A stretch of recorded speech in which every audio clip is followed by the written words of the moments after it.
Sure, changing a Hunter sprinkler valve might sound intimidating at first, but trust me, it's simpler than you think. I'm all about demystifying these tasks so you don't feel like you're one leaky pipe away from a crisis. Let's break it down. First, turn off the water supply to your sprinkler system.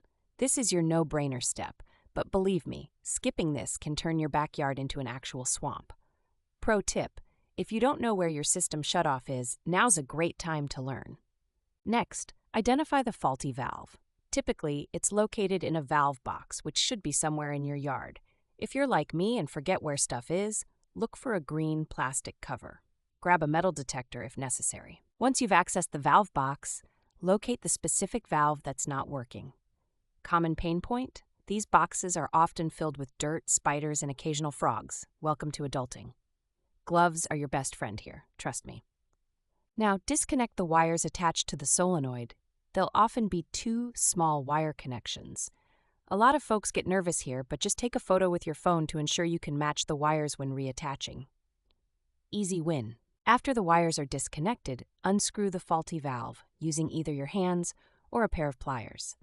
Keep a bucket or towel nearby because there's often residual water in the line. Not a big deal unless you're caught unprepared. Grab your replacement Hunter sprinkler valve. Yes, you'll need a specific Hunter valve, not a random one you found at the hardware store. Compatibility is the pain point here, so double-check the model number before leaving the store. Screw the new valve into place where the old one was. Tighten it carefully, not gorilla strength, just snug. Over-tightening can crack the plastic threads, and wow, does that create a mess you don't want to fix. Reconnect the wires to the new valve. Remember that photo you took earlier? This is why. Match up the colors, secure the connections, and make sure it's tight. Loose wires are why people end up Googling, "Why doesn't my sprinkler system work?" a week later. Before sealing the valve box, turn the water back on and test the valve. You don't want to bury everything again, only to find you missed a step. Honestly, this part of the process is so satisfying when it works right the first time.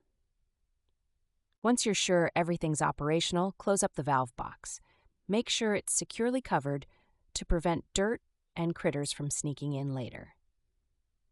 A sprinkling of dirt over the top helps it blend back into your lawn. Here's the cost-value takeaway. A pro would charge you $200 or more for this job, but you just did it yourself for about $25 and some elbow grease. Not bad for an hour of work, right? Feels good, doesn't it? And just like that, you've tackled something that seemed like a mountain but turned out to be a molehill. Pour yourself a coffee or crack a celebratory beer. You've earned it.